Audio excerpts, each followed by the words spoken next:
Hi, everyone. This is Kimberley Loska. I am the founder of A Heart Speaks. I am a life coach and also a keynote speaker and the author of the book Purpose in the Pain. Today, I want to lend to you some various tools when it comes to fighting fair. Now, I know there's no relationship out there that's always perfect all the time. But we can always get better, right? In our communication, relating to one another, loving each other the way that it was always meant to be. Now, I have coached people for several years and have counseled people for well over 20 years. Men, women, young, old, married, divorced, widowed, you name it. And I've pretty much seen every situation, I feel. But the one thing that I see that's repeated again and again and again is they just don't fight fair. With my programs, that's the first R that we would come to. You need to have the right program. So you need to line up with the person that you really resonate with. I've been through several things in my lifetime, in my relationship. And so I do come from a place of empathy and not just sympathy for your situation. But the right program is very, very important. I counsel people for 6 weeks, 12 weeks and on. So just lining up what your needs would be a nice conversation that we could have. But for now, knowing that the right program, the first R, is very important. The right accountability. You do need somebody that has a wing about you, not as a babysitter, but someone who can have time with you, discuss your desires, your needs, and what you both want in the relationship. And you have that accountability, so you will be asked, did you do what you said you were going to set out to do? That is very helpful. A coach is number one for things like that. And lastly, the right amount of encouragement. We don't need anybody, whipping our heels. We need somebody who's encouraging us, who sees the best in us and brings it out. That's what a good coach does. And so I'm hoping in this brief period of time, we can uncover some of these pitfalls and you can resolve conflict and fight fair. Moving on. One of the very first things that I think is most important, this is before the argument ensues. This is when you're sitting down, having a cup of coffee, taking a walk, whatever, suits your relationship, where all the guards are down and everyone is open. And we can talk about setting ground rules, if you will, for our disagreements. How can we go about this the most effective way? And we agree to that with one another, so we hold each other accountable to that which we agreed to as well. Getting in touch with your feelings is very important. Now, girls, we are a little bit better when it comes to that sort of thing. And it's a little bit more difficult for most men, not all, but most men, to come towards us with their true feelings. Because most of the time when we're in the argument, we're really treating the symptom and we're not getting to the core root of the matter. So we just continue to deal with the same thing over and over and over again. It might have a different set of clothes, but really the issue, the root, is the same thing. And so we really do need to get to the root of that. I often counsel my couples that what they really need to be more disciplined about is learning to respond instead of react. Now, a reaction is something knee-jerk. You go to the doctor and he uses that little tool and your knee pops up when he hits it, right? Well, a lot of times in our relationships, somebody can hit an old button on us and boy, oh boy, that's the first thing that pops up, right? It's that old way of handling it. It's the default mechanism that we go back to, as warped as it may be. So we have to train our brain, we have to train ourselves to go to a place of responding. And when we do, when we are choosing to respond instead of react, the walls come down. We find ourselves not being so defensive, not so reactionary, and usually not so aggressive. Because if I'm choosing to respond to you instead of, biting at you because I'm wanting to win, right? I want to win this conversation. So I'm going to cut you off and do things. And we'll get into that a little bit later. But if my desire is to respond to you, I'm going to take a deep breath. I'm going to remember who you are and why I love you. I'm going to look at your situation. I'm going to take into consideration where you're coming from first. See, that's true love. When we think of the person greater than ourselves, in the sense that we can pull back a little bit and say, I love you enough to give you this room. Clearly you're upset. And then we choose to respond. Wow, that is magical. And we're going to talk a little bit about that in a few minutes. But what's really going on behind the curtain, right? A lot of the time, we are using anger in an argument as our first go-to emotion. We are revved up, our veins are popping out, we might be red-faced, the volume of our voice goes up, and we're very, very aggressive, right? But here's the news flash. Behind that curtain of anger actually lies someone who's actually fearful and in pain. But because anger is something that's very explosive, and yes, it comes from the depths of the bellows of our gut, and it just comes up and it just comes out, and it is an immediate release, but it's not effective. It's not effective. It's not constructive. It's destructive. So we need to be reminded that behind every emotion lies another emotion, which usually is the root of the matter. I also tell my couples and friends, we are on the same team. It's as if we're in a canoe together. You have a paddle, I have a paddle. You're paddling on this side, I'm paddling on that side. And we're headed towards the same direction. We're on the same team. Can you imagine the mayhem it would be for somebody who's a basketball player, right? And he's on a basketball team, and there's this one hot shot that's running around doing everybody's job. That's not teamwork. That's considering myself the best, the greatest. I'm right all the time. And in a relationship, a loving relationship, we need to give up the right to be right.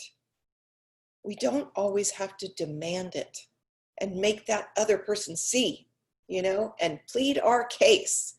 If we recognize that we're on the same team, then we're going to come together with understanding towards one another and realize that compromise is actually key to a better relationship.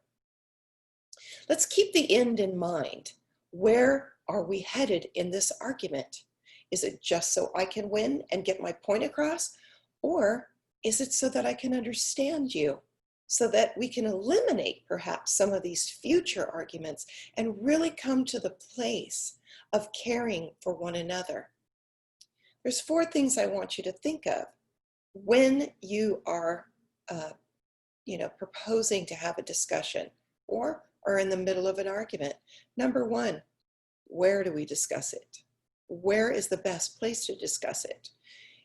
Is it at home? Is it in our car? Is it on a bench somewhere where no one else is around? What would be the best place for us to have this discussion? Number 2, about the timing of the discussion. I don't know about you, but if I'm hungry or I'm tired, I don't have enough sleep, I am not going to be all ears for you. In fact, I'm wanting to hurry up and rush it through, which doesn't give you time to unpack your feelings and for me to see things from your perspective. Here's another one. Maybe it's not needed to be discussed at all. Have you ever had that? Where, you were gonna say something, but something happened and you weren't able to say it, but boy, the next day comes and you're thinking, oh, I'm so glad I didn't say that, right? It's awful. It's an awful feeling when we just unleash the Kraken and let it all hang out. And we also reap the consequences of an untamed tongue. Lastly, don't ever, ever, ever fight in public. Don't fight in public. This is between you and your mate. This is between you and your significant other. It is not for the world to hear. It is very demeaning to one another. It undermines your relationship significantly. And lastly, let's try to never fight in front of our children. Talk about not fighting fair. That shows them a really ugly side of what a relationship that's loving and kind and giving looks like. Surely we're going to have disagreements, but a true blue argument should never be drawn out in front of our children. Stay present with one another. Too many times there's too many people that are talking and fighting, and somebody picks up their phone and they're just thumbing through it. They're not with you. They're not listening to you anymore. Or it's the remote and they turn on the television and they just start watching the television or the show that was currently on when you got into the argument. The other thing is, let's not reach back. Now, understood, you're here for a reason, right? You're here today because you are trying to learn how to use tools to fight fair. So you might be using old machetes that you pull out that are rusty from something that happened years ago. Trust me, I can help walk you through that so that those things don't raise their ugly heads in your relationship anymore. We need to not reach back. We need to stay on the issue at hand. And also, let's not go off on rabbit's trails. Before you know it, you're talking about how you squeeze the toothpaste from the top and I can't stand it, which had nothing to do with the way that he hurt your feelings at the dinner table the other night. How do we do that? We need to keep the main thing the main thing. Stay focused, stay calm, and seek to understand and not win. Let's also not use absolutes in our conversation. How about this one? You ever said this?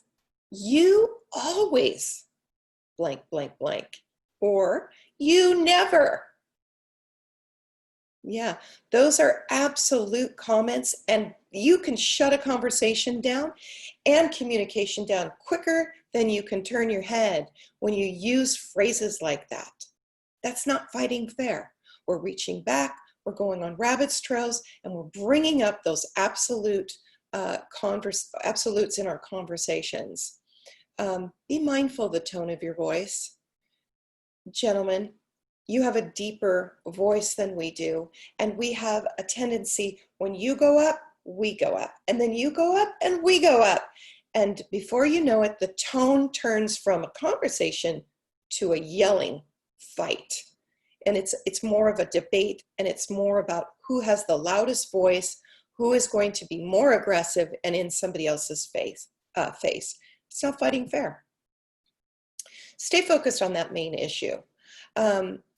Sometimes what we're saying isn't really what we mean, right?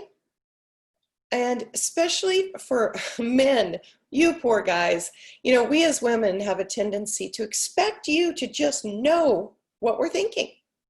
And we say things like, you should just know that. Well, that's not fighting fair either, my friend. That's not fighting fair.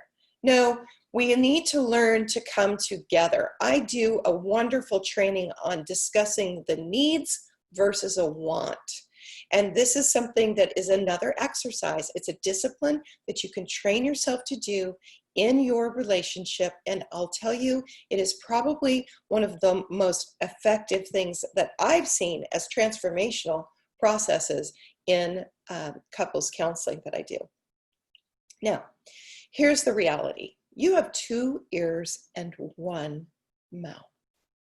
There's a reason for that, because I believe that we are supposed to listen twice as much as we speak. If I'm listening to you, but I'm already calculating how I'm going to retaliate, and if I'm doing more speaking and chopping you off, I'm not truly listening to you. I'm not taking in your feelings. I'm not showing you respect or honor. So what I do many times with couples is I give them this process that they'll walk through right in front of me and take home and practice throughout the week. The husband might say something to the wife about his feelings, and the wife, this is the negative side of it, starts calculating how she's going to retaliate back to him because she's so sick of this, and he always does this and he never does that. So she's not listening at all. But when we are using the 2 ears, 1 mouth, the process, the exercise goes something like this. The husband shares his feelings. The wife says, honey, this is what I hear you saying. And she repeats back what she heard him saying. Now, many times the husband may be shaking his head. No, that's not what I'm saying. And he might get frustrated with that. But this is a process, right?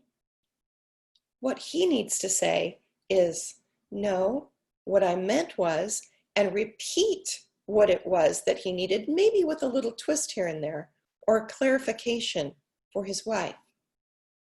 The wife then repeats, okay, so I understand it. So what you said was this. This is what I'm hearing from you is this.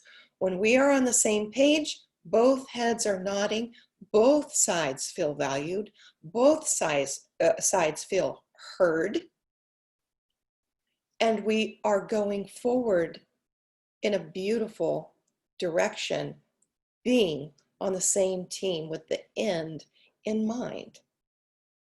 Beware of your body language. If someone is talking to you and you're going, and you're just shaking your head or rolling your eyes or sighing or slapping your leg with your hand in frustration or folding your arms or just, we've all been there a time or two, haven't we? That's not remaining open. That is not showing my mate that I'm coming towards you. I'm coming towards you in love, and what you have to say has value for me. Understanding, again, is our ultimate goal when we're talking about fighting fair. We don't always have to agree with one another, but what we do need to show one another is respect. We need to create a place that's safe so that that person can bring whatever is ailing their heart, whatever is hurting them, whatever they're afraid of, and they can bring it to a safe place where they're not going to be mocked, they're not going to be laughed at, your body language isn't going to be closed, you're not going to be shaking your head at them, you're going to remain open, because truly this is the one that you love. This is the one that you care about deeply. And you're going back to the place where you set those ground rules, where rather than a fight, right, it becomes more of a time of understanding in a very safe zone, collectively sharing one to another. Wouldn't that be fantastic? Well, it is easier said than done, I recognize, but as I work with my clients, I teach them these tools. I get them to think outside of their own self. We talk about triggers. Ooh, yeah, we talk about the triggers we all have, because the truth of the matter is, once upon a time, way in the past, we picked up a gunny sack, and our hurt feelings, we stuffed it. Our pain, we stuffed it. Our things that we said that I will never have that, we stuffed it. And in times of these deep conversations that start to rise up, guess what? That gunny sack explodes. And it ends up everywhere. And so do the pieces of somebody else's heart. It's about finding this place of control, friends. Learning that balance with one another. Going to the place of saying, gosh, I do have these triggers. How do I walk that out without vomiting it out on the one that I truly do care about the most? I want to put those to bed. I want to learn to handle that so that this time of discussion, it is something that can become fruitful, and it can become fire to catapult your relationship into the future in a healthy and more whole way. So coming together, holding each other's feelings creates a sense of safety, honor, value, respect. So I hope that these tips helped you. I would love to work with you a little bit further. Sometimes we all just need, I don't know, a couple weeks or more to just get that, be placed back on the roadmap, headed in the same direction. It's a beautiful thought, isn't it? You in a canoe with the one you care about. They have a paddle and you have a paddle, and you're paddling in the same direction together for eternity.